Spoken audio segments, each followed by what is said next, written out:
WXII 12 News at 8 on the Triad CW starts now. Well, this morning on the Triad CW, the nation is reacting after police video showing the beating of Tyre Nichols was released. The charges those officers are now facing. Plus, a look at the economic impact facing Eden following the fire at the former Spray Cotton Mill as officials continue to investigate the cause. It's been 11 years. It still feels like I'm walking in a fog. And a man charged with murder is expected in court this week, over a decade after the victim was found. We hear from the victim's family ahead of the hearing. And good Saturday morning. I'm Maria DeBone here with Jacqueline Shearer. Jacqueline, we've been talking all morning. It's just chilly today, but it's going to warm up later on. Yeah, we've got a really beautiful forecast here for your Saturday, but it just doesn't feel like that quite yet. As we're looking outside, if you have anything indoors you need to do, you've got this morning while we're waiting for things to warm up. And then much of the day tomorrow, while we'll be dodging some showers, things do look nice right now, but it is cold. 31 degrees in Greensboro, 30 in Winston-Salem, 27 in North Wilkesboro. As we head into the afternoon today, temperatures will get into the upper 50s, winds 5 to 10 miles per hour. Lots of sunshine through the morning, but into the afternoon, those clouds will increase. Increasing cloud cover in the foothills as well. Winds 3 to 6 miles per hour and temperatures getting into the mid 50s. And as we look towards the mountains, upper 40s, nice and dry and sunny, but increasing cloud cover as we head into the later part of the day. We've got increasing cloud cover through the overnight as well, and then some showers that we'll have to dodge for your Sunday. We've got a closer look at the rest of your weekend forecast and a very active work week ahead coming up. Thanks, Jacqueline. Now, first this morning on the Triad CW, for days officials have promised they would release the video documenting a deadly encounter between police and 29-year-old Tyre Nichols. The 5 police officers have been fired and charged with crimes including second-degree murder. And we've also learned 2 deputies who appeared on the scene where Tyre Nichols was beaten have been relieved of duty pending an internal investigation. Chris Winnan is in Memphis with a look at that video released yesterday. But first, a warning, what you're about to see is graphic. Mom! Tyre Nichols' mother had a chance to watch this video of her 29-year-old son getting pulled over by Memphis police on January 7th. Damn, I didn't do anything. Rovon Wells says she simply couldn't bear to see the video, which the FBI director says is appalling, which the Memphis police chief calls a failing of basic humanity. Watch out! Video she knows is horrific because 3 days after her son went to the hospital with injuries from the beating, Tyre Nichols died, and she found herself praying for the 5 former officers now charged with his murder. At the end of the day, this shouldn't have happened. Early on, police said Nichols was pulled over for alleged reckless driving. Now they say they see nothing to substantiate probable cause for the stop. Officials know this video will infuriate so many, yet Nichols' lawyers say the quick reaction, firing officers, filing charges, is the right response. This is the blueprint going forward for any time, any officers, whether they be black or white. Now as the video is made public, Tyre Nichols' family knows people across the country will gather. They implore in peace. We do not want any type of uproar. We do not want any type of disturbance. We want peaceful protests. In Memphis, I'm Chris Wynn reporting. In Winston-Salem, police issued a statement ahead of the video's release. The agency says it has listened to the calls for police reform that were made in 2020 following the death of George Floyd. And one of the most popular reform movements at that time was the hashtag 8Can'tWait campaign. It provides a list of 8 policy changes that research has shown can reduce killings by police and save lives.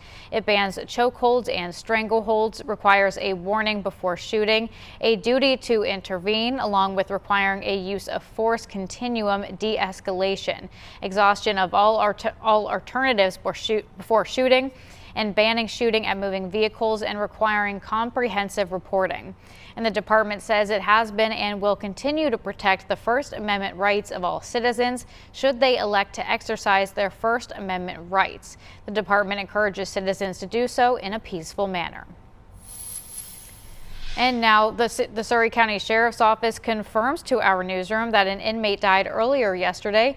The Sheriff's Office says the inmate suffered what they are calling a medical emergency and was taken to a hospital. About 5 hours later, that inmate died, and the department would not identify the inmate or tell us what the inmate was incarcerated for. And Highway Patrol is investigating a crash that shut down I-40 West overnight near Mocksville. This happened after 7 last night near exit 174 on Farmington Road, and we're still working to learn more from authorities about what happened and if anyone is injured. And in Greensboro, police are offering a $5,000 reward for any information leading to the person responsible for a shooting that left an 8-year-old girl fighting for her life. Around 1 a.m. Wednesday, someone shot into a home on Autumn Drive, hitting Akuria Hinton as she was sleeping in the top bunk of her bed. At last check, she's in critical condition, and anyone with information is urged to call Crime Stoppers. And also in Greensboro, police are searching for a missing 9-year-old boy. Police say Amir Brown ran away from home Thursday night, and according to Crime Stoppers, he left his home on Willow Road wearing a black puffy coat with lettering on it and a smiley face on the back. Police say he has done this before, but usually ends up at a friend's house. And if you have seen him or know anything about where he is, to call Crime Stoppers at 336-373-1000. Well, it's been 11 years since a woman was found dead behind a Greensboro church. Police charged Jack Coker Jr. with Paula Nix murder in 2020, and now he is scheduled for a court appearance Monday. Our Kara Peters spoke to Nick's mother, who will be traveling more than 1,000 miles to be in the courtroom. And for all these years, it's been 11 years, it still feels like I'm walking in a fog. And I can't believe she's dead. I can't believe she's gone. 33-year-old Paula Nix was found dead in May 2012 behind a church on Randolph Avenue in Greensboro. Her mother, Gail Hayes, tells me she was shocked when her daughter's identity and cause of death was confirmed as a result of blunt force trauma. And I didn't know what to do. It hurt me so bad. I thought, who in the world would do such a thing? Police arrested and charged Jack Coker Jr. in Nix's murder in 2020. According to police, he was previously convicted of attempted second-degree rape in a separate case.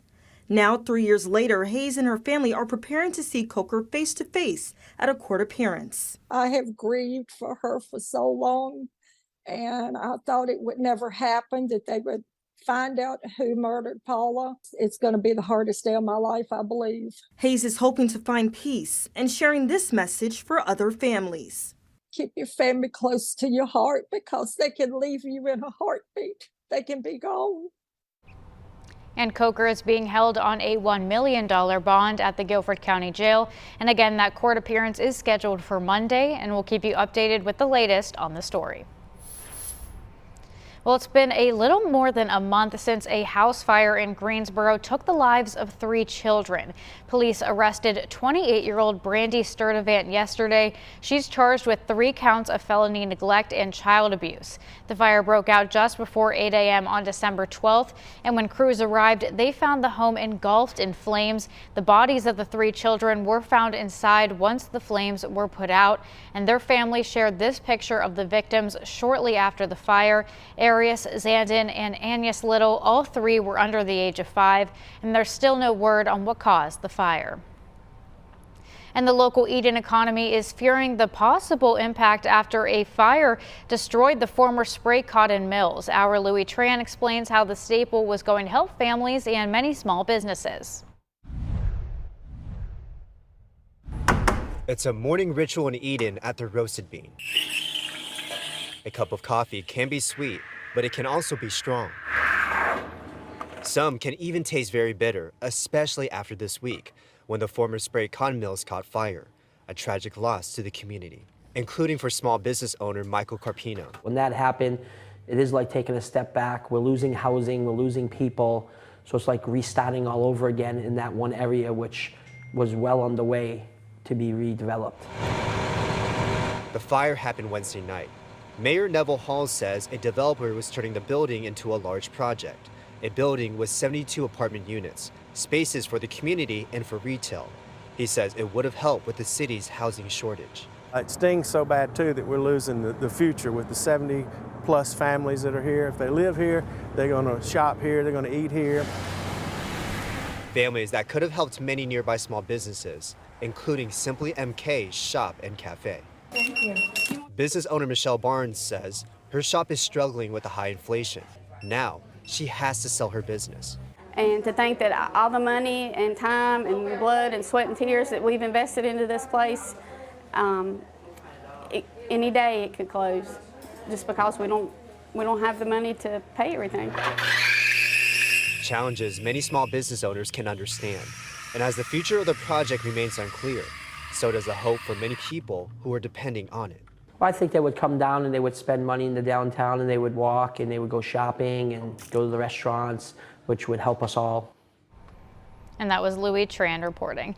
And the Davidson County Sheriff's Office says charges are pending against 2 people after 43 dogs were rescued from a hoarding situation earlier this week. 6 rescue groups, including the Humane Society, are helping take care of the dogs. Many are malnourished, pregnant, covered in fleas, and suffering from skin infections. Sue Rogers is the president and founder of Rough Love Rescue. She said, sadly, these situations happen more often, and then people realize, and once the dogs are healthy, they will be up for adoption. Well, still ahead, calls for reform in the wake of Tyre Nichols' death. Why President Biden is asking lawmakers to take action following the police confrontation. Plus, North Carolina representatives are returning to work. We take a look at some of the legislation lawmakers are considering this session. But first, hi, I'm Jeff Rossum. Coming up on Rossum Reports, we're talking about unclaimed funds. Have you heard about this? It's cash with your name on it. The state is sitting on it. Money owed to you from years ago you probably don't even know about. We're going to show you how to get that money fast.